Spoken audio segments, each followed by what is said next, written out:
नमस्कार. माधव मंथनमध्ये आपलं स्वागत आहे. मी माधव घंगुर्डे.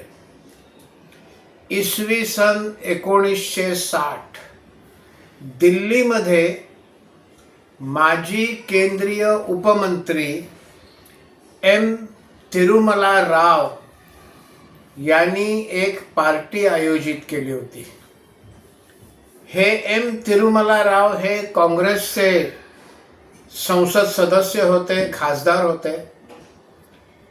ते त्याच्यापूर्वी केंद्रीय मंत्रिमंडळामध्ये उपमंत्री, सहमंत्री, डेप्युटी मिनिस्टर म्हणून काम केलं होतं.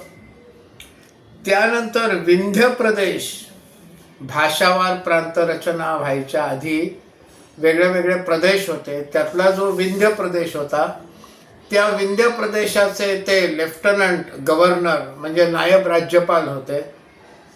त्यांनी ती पार्टी दिली होती. त्या पार्टीत दिल्लीमधली सगळी मोठी मोठी महत्त्वाची मंडळी उपस्थित होती. क्रीम ऑफ दिल्ली, लुटियन्सच जणू काही तिथे येऊन उपस्थित झालं होतं. देशाचे पंतप्रधान पंडित जवाहरलाल नेहरू हे देखील त्या पार्टीमध्ये होते. आणि त्या ठिकाणी जवाहरलाल नेहरूंना भेटायला एक 38-39 वर्षाचा युवक आला होता. त्या ठिकाणी त्याची पंडित नेहरूंशी ओळख झाली. अत्यंत हुशार, 6 फुटापेक्षा जास्त उंची असलेलं, गोरापान, देखणा असा हा युवक होता, 38-39 वर्षाचा. नेहरूंवर त्यांनी छाप टाकली. एकूण बोलणं, वागणं, त्याची बुद्धिमत्ता. हा जो तरुण होता हा ॲस्ट्रोफिजिक्समध्ये PhD झालेला होता. त्याची आइन्स्टाईन सोबतही भेट झाली होती. ओपनहायमर सोबतही भेट झाली होती.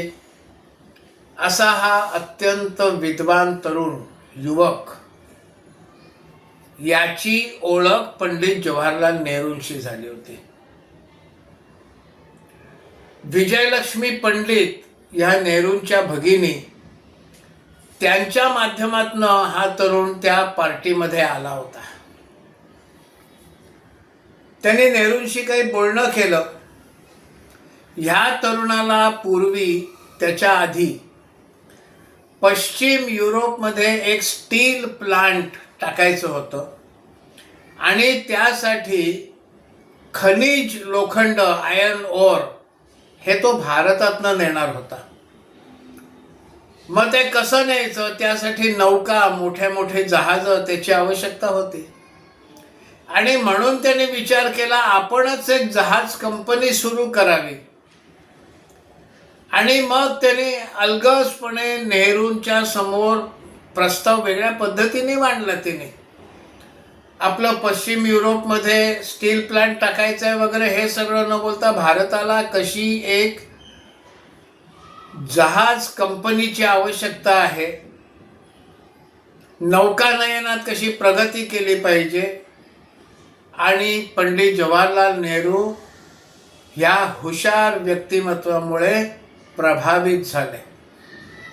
आणि मग त्याचाच एक आराखडा त्यांना करायला सांगितला. या तरुणाचं नाव होतं जयंती धर्मा तेजा. हा देखील आंध्र प्रदेशातलाच होता. मगाशी म्हटलं तसं हुशार, देखणा, उंच असा होता. आणि मग त्यांनी पंडित जवाहरलाल नेहरूंपुढे आपला आराखडा मांडला. 1960 साली त्यांची पंडित नेहरूंशी ओळख झाली आणि फेब्रुवारी 1961 मध्ये, त्यावेळेला 1961 मध्ये त्यांनी पंडित जवाहरलाल नेहरूंनी 20 कोटी रुपयाचं कर्ज मंजूर केलं. मग त्यांनी आपला कार्यक्रम सुरू केला. शिपिंग कंपनी त्यांनी स्थापन केली. त्या शिपिंग कंपनीचं नाव होतं जयंती शिपिंग कंपनी. स्वतःच्याच नावावरनं जयंती शिपिंग कंपनी असं त्यांनी त्याच्या कंपनीचं नाव ठेवलं.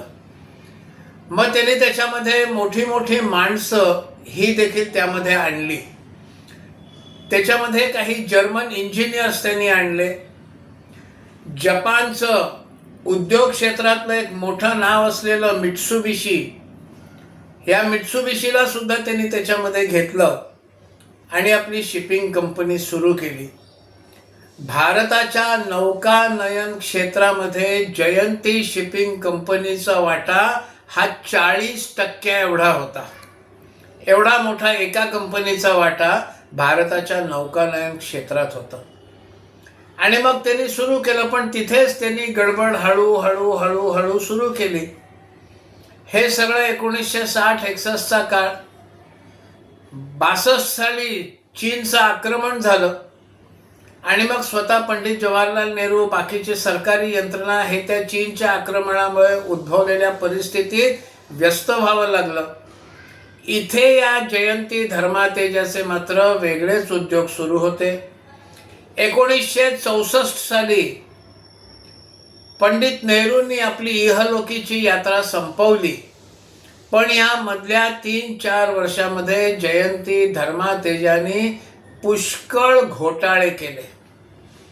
त्यांनी जवळजवळ 10 कोटी रुपयाचं कर बुडवले आणि हे सगळं लाल बहादूर शास्त्रींच्या लक्षात आलं.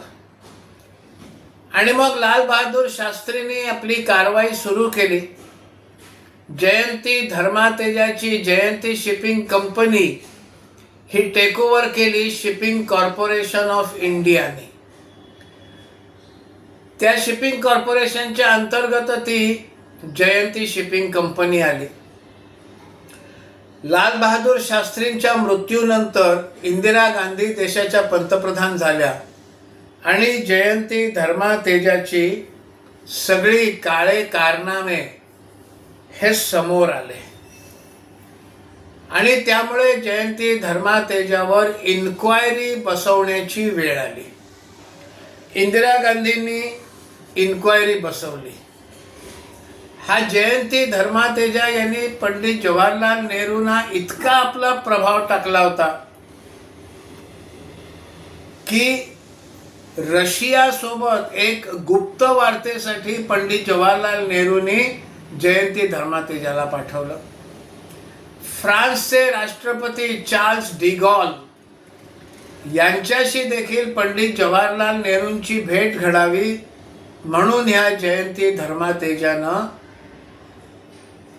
आपला वजन वापरलं आणि ती भेट घडवून आणली. नेहरू परिवारावर तो तर धन संपत्तीची खैरात लुटत होता. राजीव आणि संजीव दोघंजण इंग्लंडमध्ये होते आणि तिथे त्यांचं शिक्षण सुरू होतं. त्या शिक्षणाचा सगळा खर्च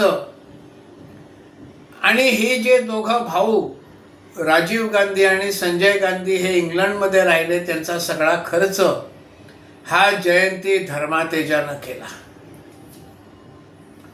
असा त्याचा नेहरू परिवारावर प्रभाव होता. नेहरू परिवाराच्या कौटुंबिक सहली, फॅमिली वेकेशन्स, मग ते युरोप वगैरेच्या निरनिराळ्या देशांमध्ये जायचे, त्याचा देखील खर्च हा जयंती धर्मातेजा उचलत असे. अशा पद्धतीने एका अर्थानं तो नेहरू कुटुंबावर त्यांनी आपली पकड आणि प्रभाव हा निर्माण केला. इंदिरा गांधींना त्यांनी एक मिंक कोट दिला. मिंक हे एक प्रकारचं फर आहे. मिंक हा एक समुद्री प्राणी आहे. त्याच्या कातड्याला फर असते आणि त्या मिंक कोटची किंमत खूप महाग असते. आत्ता सुद्धा बाजारामध्ये 3 लाख 4 लाख पासून अधिक एकेका मिंक कोटची किंमत आजच्या काळात आहे. एवढे महाग हे मिंकचे कोट असतात. तसला कोट त्यांनी इंदिरा गांधींना भेट दिला. अशा पद्धतीनं एकीकडे नेहरू परिवारावर आपला प्रभाव त्यांनी निर्माण केला, खुशी निर्माण केली, त्या परिवारावर भरपूर त्यांच्या ऐशारामावर पैसा उधळला. दुसरीकडे मात्र आपले घोटाळे, काळी कर्तृत्व ह्या जयंती धर्मातेजानं सुरू केली आणि हे सगळं पंडित जवाहरलाल नेहरूंच्या मृत्यूनंतर लाल बहादूर शास्त्रींनी त्याची दखल घेतली. कदाचित त्यांना आधीपासून माहिती असेल, पण पंडितजींसमोर बोलणार कोण आणि ते ऐकणार कोणाचं, अशी स्थिती होती. आणि त्यामुळे लाल बहादूर शास्त्रींनी नंतर चौकशी सुरू केली. इंदिरा गांधी पंतप्रधान झाल्या आणि मग त्यांच्यावर प्रचंड दबाव हा राजकीय वर्तुळामध्ये आला आणि त्यामुळे इंदिरा गांधींना सुद्धा जयंती धर्मातेजाच्या विरुद्ध इन्क्वायरी नेमावी लागली. आणि मग ही जेव्हा इन्क्वायरी नेमली तेव्हा हा धर्मातेजा हा अमेरिकेला पळून गेला. मग अमेरिकेसोबत आपली एक्स्ट्राडायशन ट्रीटी म्हणजे गुन्हेगारांची अदलाबदल तशी एक ट्रीटी होती. त्या अंतर्गत अमेरिकेनं धर्मातेजाला अटक केली, तुरुंगात ठेवलं.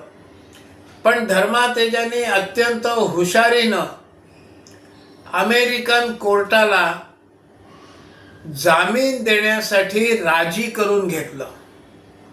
त्यांनी असं म्हटलं की इतकं जवाहरलाल नेहरूंसाठी आणि भारत सरकारसाठी मी एवढं काम केलेलं आहे, मी कसा पळून जाईन. मी नेहरूंची आणि डी गॉल यांची भेट घडवून आणली. मी USSRच्या सिक्रेट मिशन्सवर गेलेलो आहे.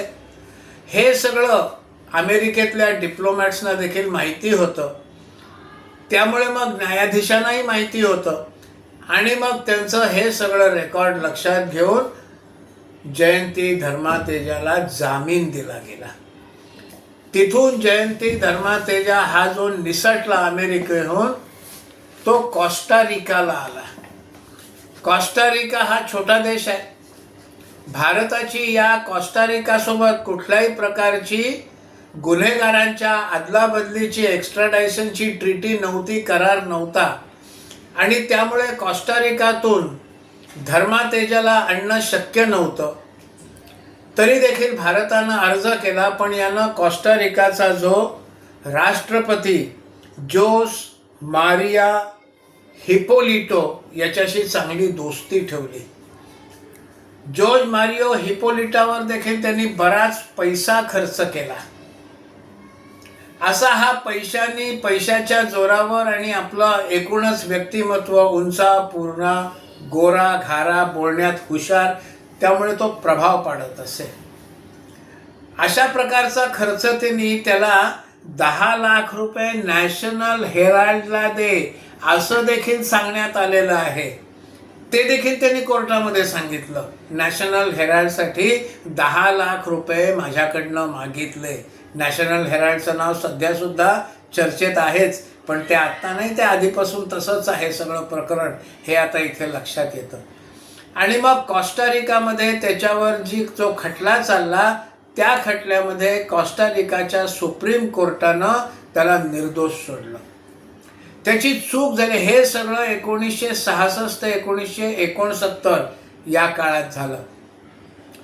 त्यानंतर हा इंग्लंडला गेला आणि तिथे त्याची चूक झाली. इंग्लंडमध्ये त्याला अटक झाली.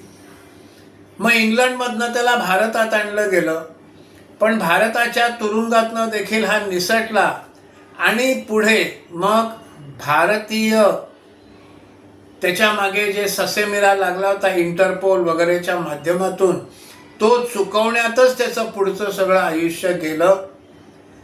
त्यांनी नंतर इंडिया टुडेचे एक पत्रकार, त्या पत्रकारानं मुलाखत देताना म्हटलं, सुमित मित्तल हे इंडिया टुडेच्या पत्रकारांना म्हणताना असं म्हटलं की मला हे शिपिंग वगैरे सगळं सुरू करण्याची इच्छा नव्हती. जयप्रकाश नारायण यांनी सुद्धा मला सांगितलं होतं की तू श्रीमंत होऊन भारतात येऊ नकोस. पण पंडित जवाहरलाल नेहरूंचं म्हणणं हेच शेवटी खरं ठरलं आणि मी या शिपिंगच्या उद्योगामध्ये उतरलो.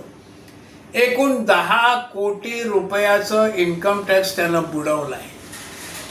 आणि मग शेवटी स्वतःचा जीव वाचवत हा जयंती धर्मातेजा इकडून तिकडे देशाटन करत फिरत राहिला.